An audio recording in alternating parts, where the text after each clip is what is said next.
آج گڑیا حمزہ کے سامنے اپنی محبت کا اظہار کر دیتی ہے۔ دوسری جانب گڑیا اور احمر ماریہ کے بتائے ہوئے لڑکے علی سے ملنے کے لیے ایک ریسٹورنٹ میں جاتے ہیں۔ جیسے ہی علی ان کے دونوں کے سامنے آتا ہے اور ان سے ملتا ہے تو وہ دونوں اس کی شخصیت سے کافی زیادہ متاثر ہوتے ہیں۔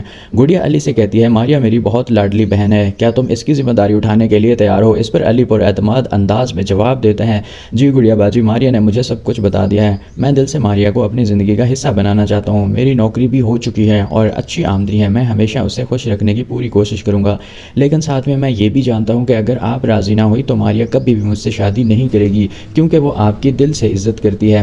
علی کی باتیں سن کر گڑیا اور احمد دونوں ہی بہت خوش ہوئے اور انہیں یقین ہو جاتا ہے کہ علی ماریہ کے لیے ایک بہترین شریک حیات ثابت ہوگا۔ اس کے بعد احمد گڑیا باجی کو گھر چھوڑنے واپس آ جاتا ہے تو عافیہ فوراً اس کے پاس آتی ہے اور پریشانی سے پوچھتی ہے احمد کیا ہوا؟ گڑیا باجی کو علی کیسا لگا؟ ماریہ تو بہت پریشان بیٹھی ہے۔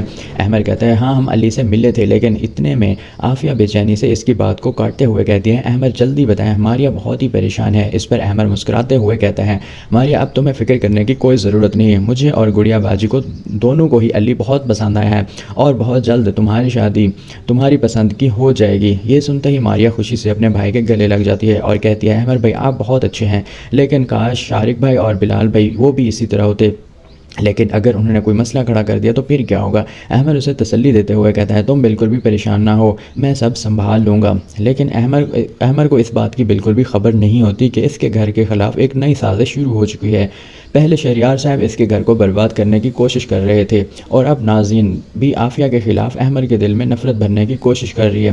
ناظرین شارق کے پاس جا کر کہتی ہے آپ کو پتہ ہے آج عافیہ کے ایک دوست آیا تھا، وہ کافی ہینڈسم تھا، مجھے تو لگتا ہے کہ عافیہ اور فہد کے درمیان کوئی چکر چل رہا ہے اور احمد کو اس بات کی بالکل بھی خبر نہیں ہے۔ احمد تو ہر وقت اپنی بیوی کا فرمانبردار بنا پھرتا ہے اور آپ کو بھی اس کے سامنے بہت کچھ سننا پڑتا ہے۔ اب وقت آ گیا ہے کہ آپ اس بات پر احمد کو کٹہرے میں لا کھڑا کریں۔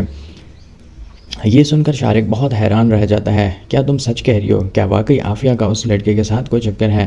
ناظرین جواب دیتی ہے کہ ہاں میں بالکل سچ کہہ رہی ہوں، وہ لڑکا جس انداز میں عافیہ کو دیکھ رہا تھا اس سے تو صاف ہی لگ رہا تھا کہ وہ عافیہ سے محبت کرتا ہے، اور احمد جو عافیہ کی محبت میں اندھا ہوا پھرتا ہے اسے اس بات کا ذرا بھی اندازہ نہیں ہے۔ یہ سن کر شارق مسکراتے ہوئے کہتا ہے آج کل تو تم بہت بڑی کام کی باتیں بتا رہی ہو، اب دیکھنا میں کیسے احمد کا پتہ صاف کرتا ہوں اور کیسے اس کا حساب کرتا ہوں۔ دوسری طرف سعدیہ جب گھر پہنچتی ہے تو وہ حمزہ سے اس سے پوچھتا ہے سعدیہ تمہیں علی کیسا لگا؟ سعدیہ مسکراتے ہوئے جواب دیتی ہے علی مجھے بہت اچھا لگا ہے، لیکن حمزہ کیا تمہیں برا نہیں لگے گا؟ میں نے آپ کے لائے ہوئے رشتے کو انکار کر دیا اور ماریہ کی پسند کے لڑکے سے اس کی شادی کروانے جا رہی ہوں۔ حمزہ نرمی سے کہتے ہیں ارے سعدیہ یہ کیسی باتیں کر رہی ہو؟ ماریہ جس طرح تمہارے لیے عزیز ہے ویسے ہی وہ میرے لیے بھی بہت عزیز ہے، وہ میری چھوٹی بہنوں جیسی ہے، اگر اس کی شادی کسی اور سے کر دی گئی تو شاید وہ پوری زندگی خوش نہ رہ سکے، اس لیے اگر تمہیں علی بہتر لگا ہے تو ماریہ کی شادی اسی سے ہی ہونی چاہیے۔ حمزہ کی یہ باتیں سن کر سعدیہ بہت خوش ہوتی ہے اور جذباتی انداز میں کہتی ہے حمزہ بھائی تم واقعی بہت اچھے انسان ہو، ابرار کے جانے کے بعد میں خود کو بالکل تنہا محسوس کر رہی تھی، میں نے تو یہ فیصلہ کر لیا تھا کہ پوری زندگی اکیلی ہی گزار دوں گی، لیکن جب سے تم میری زندگی میں آئے ہو مجھے ایسا لگتا ہے اور ایسا محسوس ہوتا ہے کہ میں اکیلی نہیں ہوں، مجھے یہ احساس ہوتا ہے کہ کوئی میرا انتظار کرتا ہے، میری فکر کرتا ہے اور ہر مشکل میں میرا ساتھ دینے کے لیے تیار رہتا ہے۔ حمزہ مجھے بھی آپ سے محبت ہو گئی ہے۔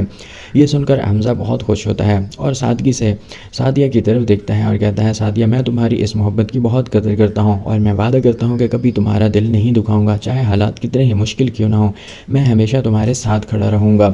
اب دیکھنا یہ ہے کہ کیا شارق ماریہ اور علی کی شادی کامیاب ہونے دے گا یا پھر وہ ایک نئی سازش کے ذریعے ان کی خوشیوں کو تباہ کرنے کی پوری کوشش کرے گا۔